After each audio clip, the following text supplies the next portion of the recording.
Bien, continuamos aquí en su programa La Expresión de la Tarde. Yo tengo dos temas que quiero compartir.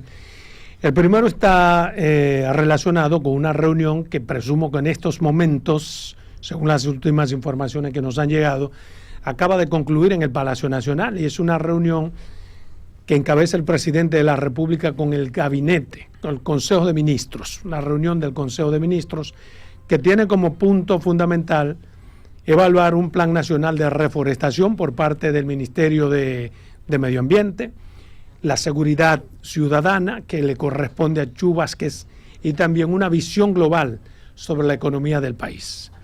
Presumo, sin tener un dato acabado, que en términos económicos las expectativas tienen que andar bien, sobre todo por lo que acabamos de leer en el introito respecto a una rebaja de 50 puntos porcentuales en el Banco Central, lo cual se reflejará en la economía, en los préstamos que hacen los ciudadanos, y lo cual indica que si el banco, que había hecho tantos aumentos de manera consuetudinaria, de repente hace una baja, significa que la cosa está variando de manera positiva. Pues eso esperamos, pero no sabemos cuáles son los resultados económicos. Lo que ha dicho el Fondo Monetario Internacional y todo lo que hemos analizado durante esta semana, seguro que es parte fundamental de ese análisis del gabinete de gobierno en términos económicos. Yo espero que, como es una reunión del Consejo de Gobierno, encabezada por el presidente y la vicepresidenta, allí se puede hablar, como se dice en mi pueblo, a calzón quitado, sin maquillar absolutamente ninguno de los números, porque de nada serviría llevar al presidente y al consejo números bonitos, bien maquillados, para tapar una realidad que luego nos da a todos en la cara. Y digo esto porque en estas reuniones son evaluativas y para tomar medidas a partir de los resultados de ellas mismas. Yo supongo que en esa reunión a la que fue invitado Pacheco como presidente de la Cámara de Diputados, supongo que Pacheco y Seara Hatton no se abrazaron, pero de alguna manera yo intuyo que con su comportamiento el presidente avalará lo que dijo hace una semana y media Seara Hatton, porque lo que ese señor dijo está cónsono con el discurso presidencial de transparencia del propio presidente Luis Abinader, y rompe con un esquema que solo beneficiaba a unos cuantos. De alguna forma el presidente, que tiene mucha forma de hablar, de alguna forma manifestará que está de acuerdo, aunque quizás no esté de acuerdo con la forma en que se dijo, pero sí con el fondo. En esta reunión también tendrá una participación estelar Chu Vázquez. Yo presumo que en esa reunión Chu debe también hacer un ejercicio, digamos, de sinceridad y de presentar al presidente, y luego lo sabrá el país, los resultados sobre cómo anda la seguridad ciudadana. ¿Por qué digo esto? Que Chu tendrá pocos logros que explicar allí, pocos logros que presentar, porque en materia de delincuencia y de criminalidad, la realidad supera la ficción. Y aunque pongan todos los policías que tenemos, los 36,000 policías que tenemos, lo pongan a jugar básquetbol con todos los muchachos de todos los barrios, la realidad es totalmente diferente. La realidad es que no se han logrado los objetivos planeados. La realidad es que si había un cronograma de avance y de logros a 3 años de gobierno, ese cronograma y esos avances no han llenado las perspectivas que tiene la sociedad. Pueden decirme lo que quieran, pero yo parto no de los números secos, sino de la realidad que vivo cada día, la realidad que vive mi entorno y la realidad ciudadana que la conocemos. Chu está sustraído de esa realidad, y los funcionarios también. ¿Por qué? Porque mientras ellos están ahí, por ejemplo, en sus casas, hay por lo menos mínimo 2 guardias cuidando la entrada y salida, y cuando ellos llegan se suman a 4 o 5, lo que significa que es difícil que la ola de criminalidad y de delincuencia pueda tocarlos a ellos y a sus familiares. Entonces hay que medirlo desde el parámetro común, del ciudadano común. ¿Qué es lo que está pasando? ¿Qué es lo que le está pasando? ¿Por qué hoy en día nadie puede salir después de las 7 de la noche, no importa el barrio que sea, a caminar o a visitar un vecino a pie? Nadie se atreve hoy en día a caminar 7 esquinas de noche. ¿Por qué? Porque tiene miedo, tiene temor a lo que pueda pasar. Así que yo espero que sea también una oportunidad maravillosa para que admita que no ha logrado las expectativas, que no las ha llenado. Y como el presidente ha prometido que cuando inicie la campaña política será total y absolutamente duro con el uso de los recursos en campaña, que se dé la oportunidad de que Chu pase a ser jefe de campaña junto con Andrés Bautista, que creo que será él el jefe de la campaña política, y pongan en lugar de Chu a otra persona a ver qué pasa.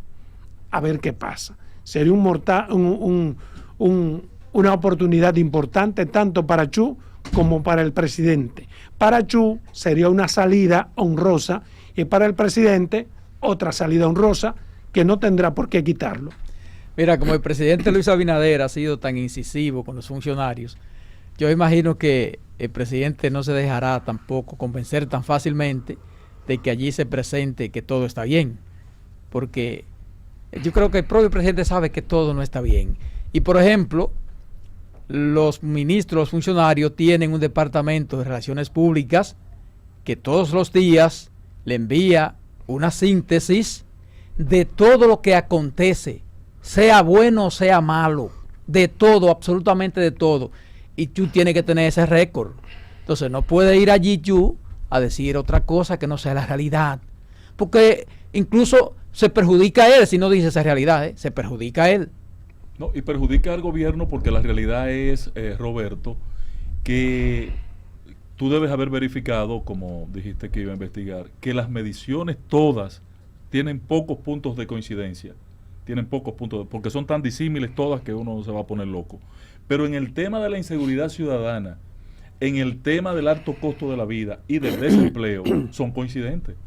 Son los tres principales problemas. Y entre los tres superan el 75% de la queja del ciudadano dominicano. Entonces al presidente no le pueden hacer otra historia. Cuando yo vi la agenda de hoy del Consejo de Gobierno, el primer punto era la inseguridad, el segundo punto la situación económica, porque es ahí donde están los key del asunto en los que el gobierno tiene que prestar atención. Y el hecho de que sea el primer punto deja mucho entrever cuál es la importancia para el presidente. Eso es claro. Porque aun cuando los tres puntos sean sumamente importantes, el orden de importancia en las explicaciones se toma el primer turno para las cosas que se consideran mucho más importantes. Pero tú has dicho algo que es importante, Roberto, que es que el presidente tiene que tener datos, pero está resultando algo que hay que tomar en cuenta y que el presidente tiene que tomar en cuenta. Es que en torno a las informaciones que a él le llegan, se han nucleado grupos. El presidente tiene que buscar, aparte de la fuente tradicional que le lleva los informes, otras fuentes paralelas, porque hay grupos de funcionarios actuando como equipo para que al presidente le llegue lo que ellos quieren que le llegue, en algunos temas específicos. Entonces eso es grave, pero como se trata de un presidente viable, joven, que no es ciego, ni es sordo, ni mudo, y que además es un tigre como ellos, que conoce, ¿entiendes? Tiene que buscar otro mecanismo paralelo, porque repito, hay grupos que están tratando de incidir y de influir en el presidente de manera orquestada para que le llegue en diferentes estamentos lo que ellos quieren que llegue, porque a fin de cuentas hay grupos beneficiándose al margen de lo que quiera o no quiera el presidente. Mira, cuando se va a hacer un consejo de gobierno, ¿se avisa con antelación? ¿Con qué tiempo? No, un día. No lo digo porque anoche escuché un informe de la policía hablando de la reducción de la delincuencia. Hablando de la reducción de la delincuencia, los índices. Bueno, entonces, la policía puede decir lo que quiera. Mucha coincidencia, El problema de la policía es que aun cuando haya índices de reducción, la gente no lo cree. Exacto. Porque la gente está viviendo otra cosa. Exacto. La realidad mata la... Exactamente, supera la ficción. Bien, otro tema que quiero compartir está relacionado con una rueda de prensa que tuvo hoy el candidato. ¿Qué pasó? Antes de que cambie de tema, decir algo que quería apuntar, porque lo último que tú dijiste es muy preocupante. La parte que tú resaltas al final, en la parte infine de tu exposición, de que se han nucleado sectores de gobierno para limitar que el presidente esté enterado de la realidad de lo que está aconteciendo afuera. Pero eso no es nuevo, exacto, eso no es nuevo, hermano. Yo estoy claro porque yo lo viví en los eso gobiernos de Balaguer. Eso es una práctica. Balaguer tuvo que recurrir a recursos externos. Bueno. Y en este caso... Hay un manual de eso. Claro. Además de la vigencia de esa característica que tiene el presidente de que está en el medio, que se entera, que habla con la gente, que es accesible a la gente. Él tiene algunos amigos que consulta semanalmente 2 y 3 veces a la semana, con incidencia en los medios de comunicación y muy bien informado.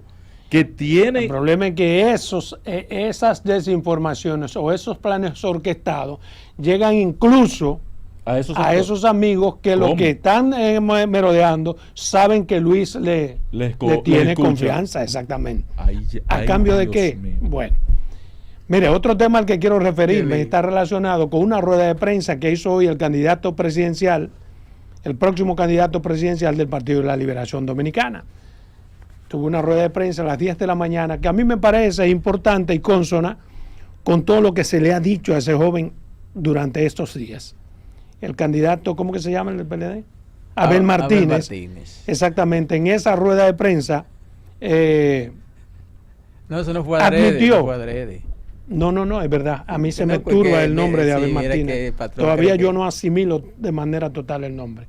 Lo confundo más con el otro, con el moreno que estaba en la... Valentín. Con Valentín. Óyeme, te lo digo por mi sagrada madre. No, y te lo digo. A veces cuando quiero recurrir a su nombre me llega más rápido el de... No, pero yo con eso, porque la gente puede pensar cualquier diferente. No, pero tampoco yo puedo estar parando a la gente de que no piense, que piense lo que quiera pensar. Pero lo que quiero decir es que en esa rueda de prensa de hoy,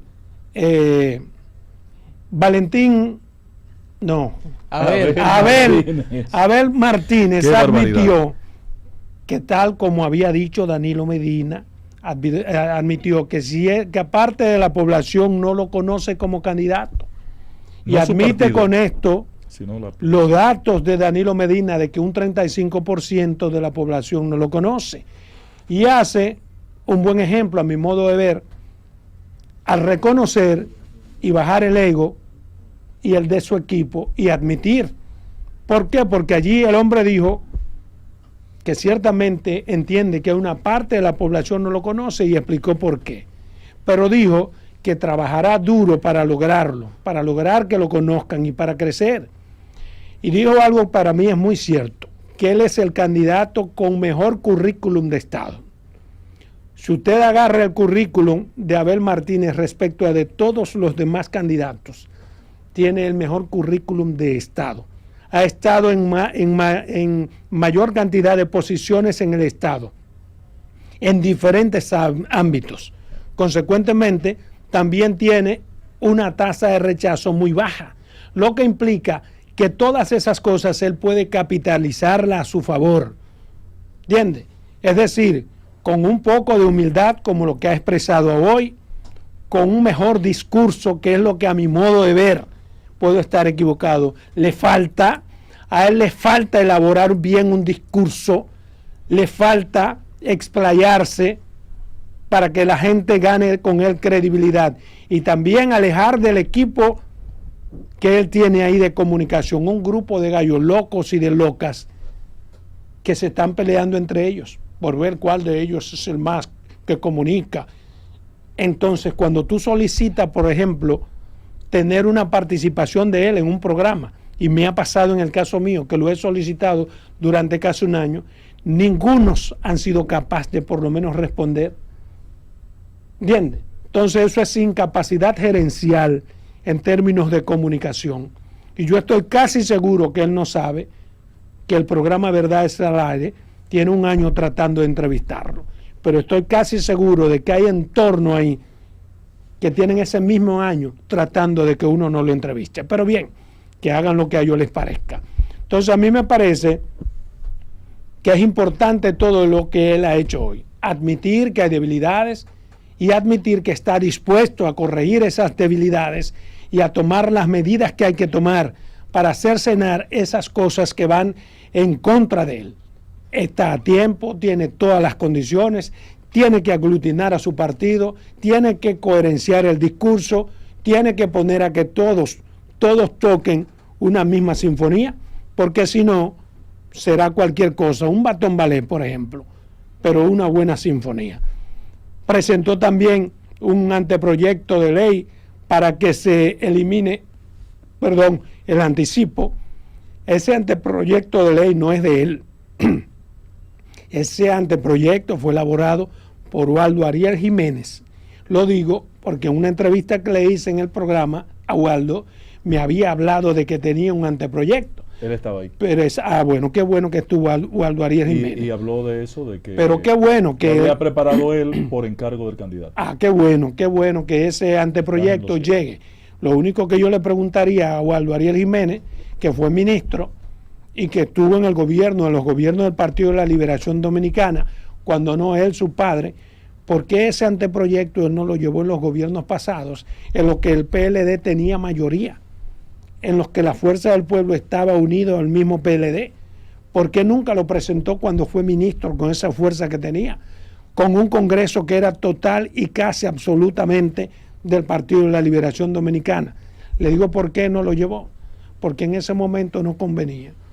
Porque si buscamos la historia de quienes pusieron el anticipo, vemos que fueron los gobiernos del propio PLD. Fue una medida dura, drástica, que no convenía, pero como ya no están en el gobierno, esa medida que antes convenía, porque son de las medidas que solamente se aplican y convienen cuando se está en el gobierno. Porque cuando está en la oposición usted siente los efectos. Es como el asunto de los combustibles. Todo lo que decía Luis y su gobierno, que ahora no pueden aplicar, es porque cuando tú estás gobernando es que te das cuenta de los beneficios. Eso mismo pasa con el anticipo. Pero bien, algún día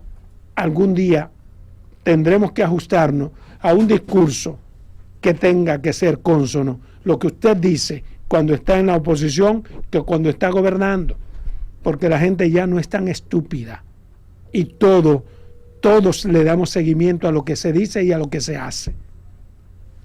Ahora, yo pienso ciertamente, Adolfo, que el equipo de campaña de Abel tiene que hacer los mayores esfuerzos para unificar un buen discurso. Y yo pienso que Abel tiene que hacer también el mayor esfuerzo para tener un discurso más específico, porque yo lo veo hablando con un discurso muy general. Tiene que ser más específico. Incluso el PLD tiene obras y tiene forma de elaborar un buen discurso de campaña política. Claro. La tiene. Sí. Pero no, como que no lo veo saltando en otro lado. Lo veo como en chisme, lo veo como respondiendo cosas sin sentido. No, él no tiene un discurso bien articulado. O sea, no es capaz de sentarse en un programa a debatir y convencer. Claro. Él te sale con una cosa, la economía se está llevando al país, pero eso lo sabemos todos. Exacto. Dígame por qué. ¿Por qué? Y explique qué usted haría. Exactamente. Pues esas son las dos preguntas. ¿Cómo tú evitarías que esa economía... que la delincuencia es la que ganó la batalla. ¿Por qué? Siéntese en un equipo de comunicadores y explíquele al país por qué ganó la batalla. Exacto. Y qué usted propone, diferente a todo lo que se ha propuesto. Exacto. No sencillamente decir cualquier cosa, porque eso es lo que pasa con un discurso no coherenciado, que desde la oposición usted tiene la oportunidad de decir cualquier vaina. ¿Entiende? En el gobierno no se dice, el gobierno hay que hacer cualquier cosa. Exacto. Sí, dale. Sí, yo entiendo que es muy válido tu afirmación de que una cosa es cuando se está en la oposición y otra es cuando se está en el gobierno. Porque la verdad que el PLD abusó de el anticipo. Claro. Aquí hay sectores, esencialmente pequeña, mediana y microempresa, que están quebrando y que este tema del anticipo le es un valladar para no formalizarse. Y no lo entendemos. La acción de eliminar el anticipo es posible que te afecte en un año, en ese primer año de la implementación, porque es un dinero que tú cuentas con él en el primer trimestre del año como gobierno. Pero a final de año tú lo vas a reponer, ese ingreso que no recibiste en el primer año. Por eso tú tienes mecanismos para no afectar pero el problema las finanzas del gobierno. Porque tú te buscas un préstamo para que se paga con el mismo y resuelve ese problema y tendría sentido tomar un préstamo. Pero el problema del anticipo es precisamente eso, que te obliga a tener que tomar un préstamo sin que tú tengas la necesidad de un préstamo. Tienes que tomarlo tú. Pero me refiero el gobierno tiene capacidad para tomar un préstamo para cubrir ese déficit presupuestario. Por eso que te digo que el problema para los que tenemos empresitas es eso. Sí, que tú para arrancar, tú tienes que buscar unos cuartos que tú ni siquiera te has ganado. Y tienes que proyectarlo. Exacto. Y sobre pero ¿el culpable es Luis? No, claro que claro que no es Luis. Oye lo que he dicho, Adolfo. No, yo le estoy diciendo a los que respaldo tu planteamiento de que desde el PLD en el gobierno, que fue una medida transitoria, la dejaron permanente en el tiempo. Sí. Eso es un pecado. Ahora, qué bueno que acaban de asumir una tarea importante con el tema del anticipo. Y yo quiero hacerle una reflexión a mis amigos del PRM, al liderazgo congresual. Esa mayoría mecánica que tiene el PRM, casi absoluta en el Congreso, no debe seguir siendo utilizada para aplastar a la oposición. No puede seguir siendo utilizada. ¿Y en qué están aplastando la oposición? Por ejemplo, el PRD presentó un proyecto de ley para eliminar el ad valorem al combustible, que es una parte de los impuestos. Lo aplastaron totalmente. Alfredo Pacheco y su orquesta decidió aplastar y desconocer el proyecto. ¿Pero por qué lo Este proyecto va a vivir la misma suerte, porque solo se aprueba en el Congreso lo que proviene del Poder Ejecutivo y que tiene el interés del liderazgo del PRM. Pero por lo que yo dije ahorita. Entonces, las mayorías deben ser utilizadas, que es mi observación, para en beneficio de la gente, no en beneficio nada más de lo que le interesa al gobierno. Sí, pero el problema es el discurso doble moral que históricamente tenemos. ¿Por qué? Por los dos casos que te acabo de presentar. Ese discurso y ese anteproyecto del anticipo, ¿por qué ahora? Porque es un gobierno diferente. Ellos tuvieron mayoría absoluta para cambiarlo en beneficio de la gente. Ese anteproyecto del ad valorem, ¿por qué lo someten ahora? Pero nosotros no hemos estado en el gobierno, pero ahora. Pero pudieron someterlo cuando eran aliados del PLD. Era casi seguro que con esa alianza que tiene el PRD con el PLD, si le conveniera al pueblo, perdóname, se aprobara. Pero ¿qué pasa?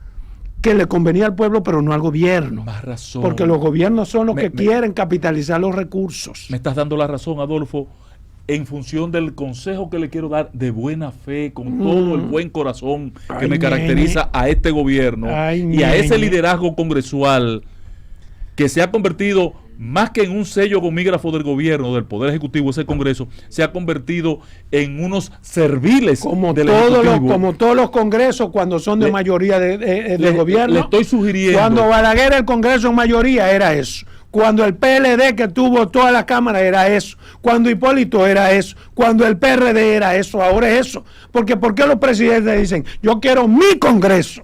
¿Por qué decía Danilo, yo quiero mi Congreso? Porque tú gobernar con un Congreso en contra, un país de mierda como el nuestro. Pero ese proyecto de eliminar el anticipo es un proyecto que beneficia a la gente y que el Congreso debe pensar en el beneficio de la gente. Igual que eliminar el asunto de los combustibles, igual que aplastaron al PRD. Igual que eliminar el asunto del anticipo, pero no ahora. ¿Y por qué no? Pero es ahora que la gente lo necesita. No lo ha necesitado siempre. Como antes. No, para ti, para lo que puede capital importancia ahora. Estoy seguro que en que el fondo de tu corazón Luis, para ti. No, para la sociedad. Pero el momento es lo que determina. ¿Por qué? ¿Cuántos préstamos tú has señalado aquí que el presidente ha tenido que coger? 25 mil millones de dólares. Escúchame. Dios. Súmale a eso que deje de recibir todos los recursos que le dan esos 3 proyectos que tú quieres que él se deshaga. Súmale a eso. ¿Con qué va a pagar? Con nada.